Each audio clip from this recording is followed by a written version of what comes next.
Greetings one and all, this is Rhythmworks and welcome gamers one and all to my channel where I'm going to be talking about two things real quick. First of all, Destiny 2's Forsaken bundle package, DLC expansion, call it whatever you want to call it.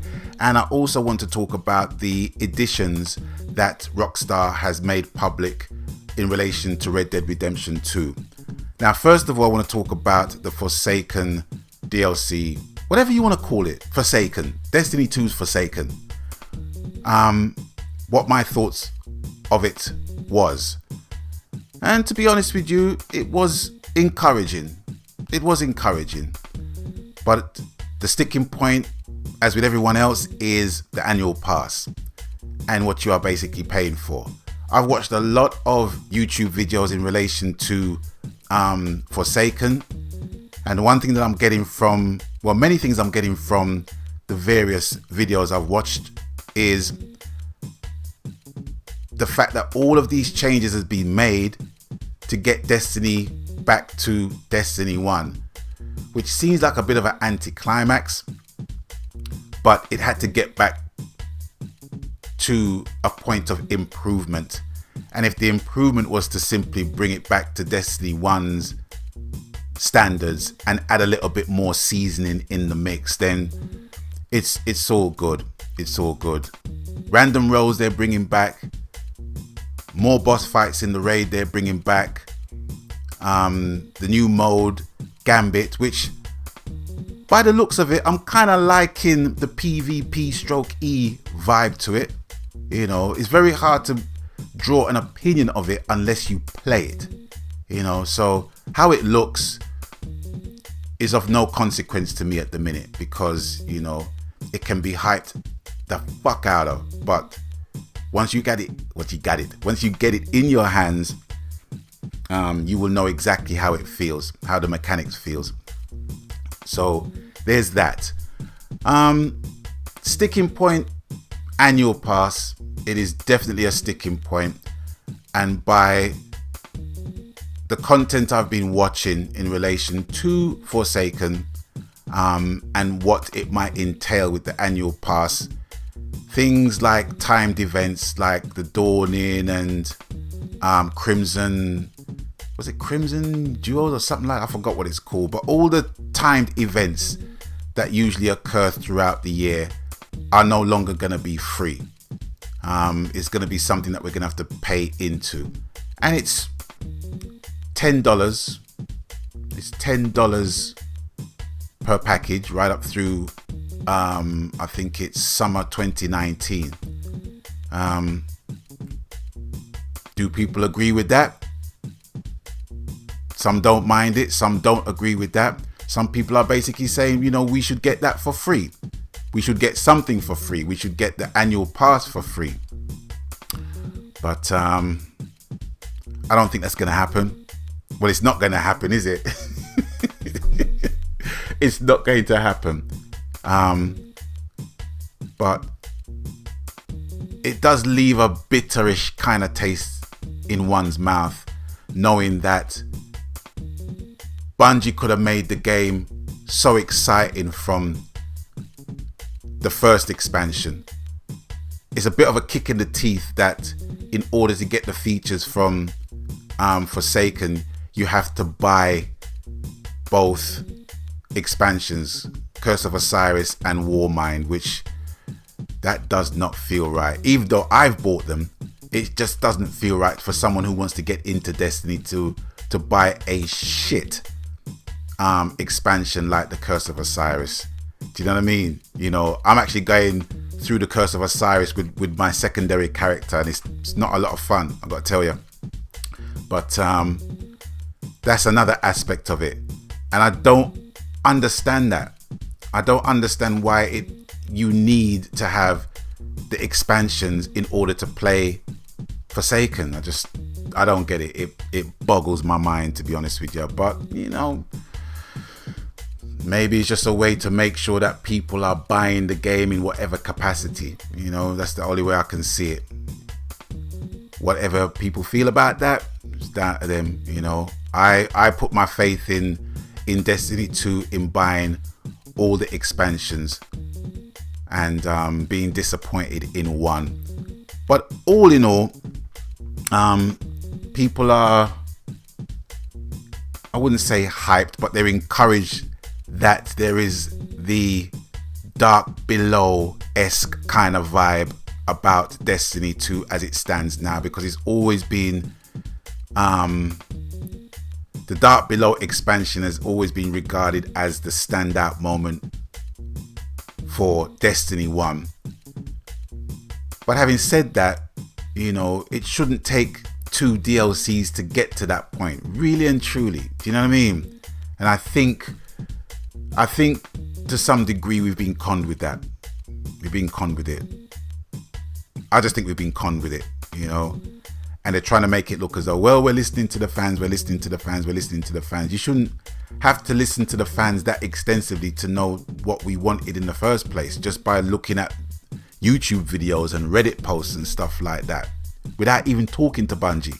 But like one person said in IGN, I don't even know if it's even IGN, it might be a YouTuber, for the fact that Bungie are going on record saying, well, now we're listening to the community. You know, it just goes to show what state the game is in. You know, they need to sort the game out. It is really, really sad that it's got to the point where the things that you had right, you took out. The things you had wrong, you took out, but you put more things that was wrong in the game. Doesn't make any sense. And I could completely understand the hate that the game is getting, and I think it's just due to frustration why the hate is there, why the hate is rampant. I don't think they just hate the game, because the mechanics are so good, but it's the gameplay. It's just the gameplay, you know, that it's just lacking in many regards. Too many to mention right about now. But we are here. We are in the present, and Forsaken is upon us. So the question is, will I be getting it? And the answer is, I think so. Will I be pre-ordering it? The answer is, I don't know. The question is, what version would I be getting anyway? Well, I think the answer to that would simply be, at this moment in time, if I was hard pressed, would be the standard edition. I think paying £30 for that is enough. I think that is what Bungie deserves, at the very most, from me. There's no way I'm going to be paying £60 and £70. For the fact also that the annual pass is going to be something that is going to be tied into timed events, leaves a bitter taste in my mouth as well. So if it's going to be a case where the annual pass is going to consist of the timed events like Crimson Days and the Dawning, I ain't even going to bother with that. Because if it's just about just getting armor and getting exotic weapons, I can't see how I just can't see how exotic weapons are going to be locked in that annual pass, unless somebody knows something that I don't. But I would not be interested in paying extra money for timed events, especially when you're used to playing these timed events for free. You know what I mean? Especially at a time when some developers, bless their cotton socks, are trying to do away with the season pass thing. So now you're bringing an annual pass. So if you buy the annual pass and one of the timed events you're not feeling, tough shit. Sucks to be you. I'm not feeling that. Not feeling that at all. So that's where I kind of stand with the whole Destiny Forsaken thing.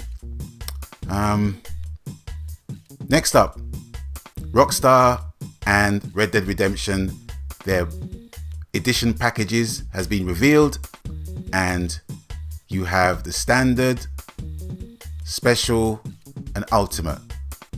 I'm going to tell you which one I'm not buying for sure. I am not buying the ultimate edition. £89.99. That's 90 squid. That's £10 short of £100. I can buy a second-hand console for that amount of money if I look high and low. You know what I'm saying? Not gonna buy an edition for that amount of money. There's also a collector's box that costs a little bit more than that, and the collector's edition doesn't even include the game. But Rockstar can do that.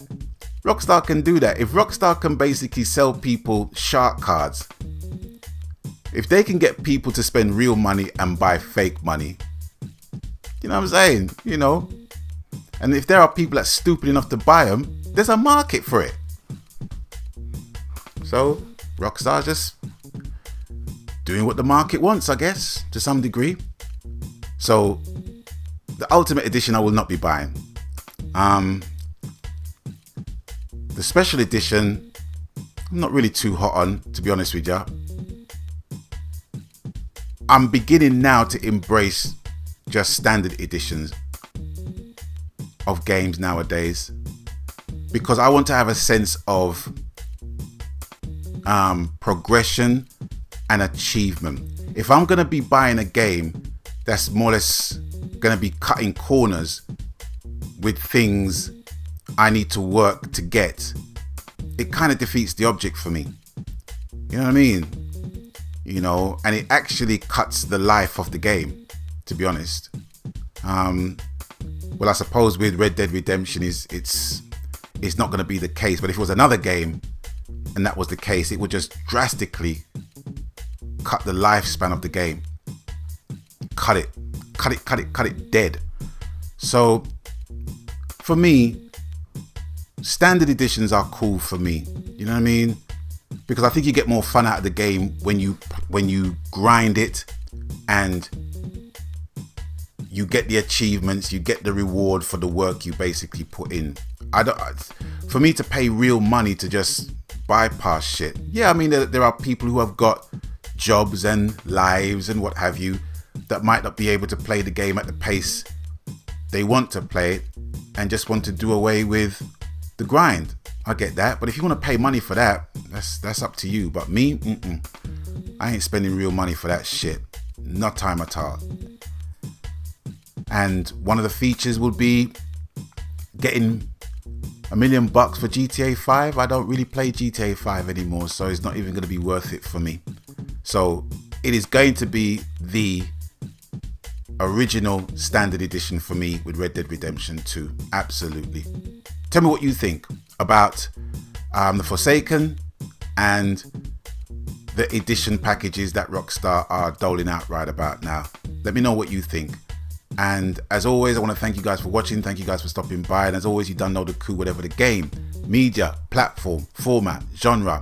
Happy gaming, because that's what it's truly about, ladies and gentlemen, boys and girls, brothers and sisters. And until I catch you on the next one, people, stay blessed. Magan. Well, Guardian, that corpse could be useful. I'll retrieve it soon.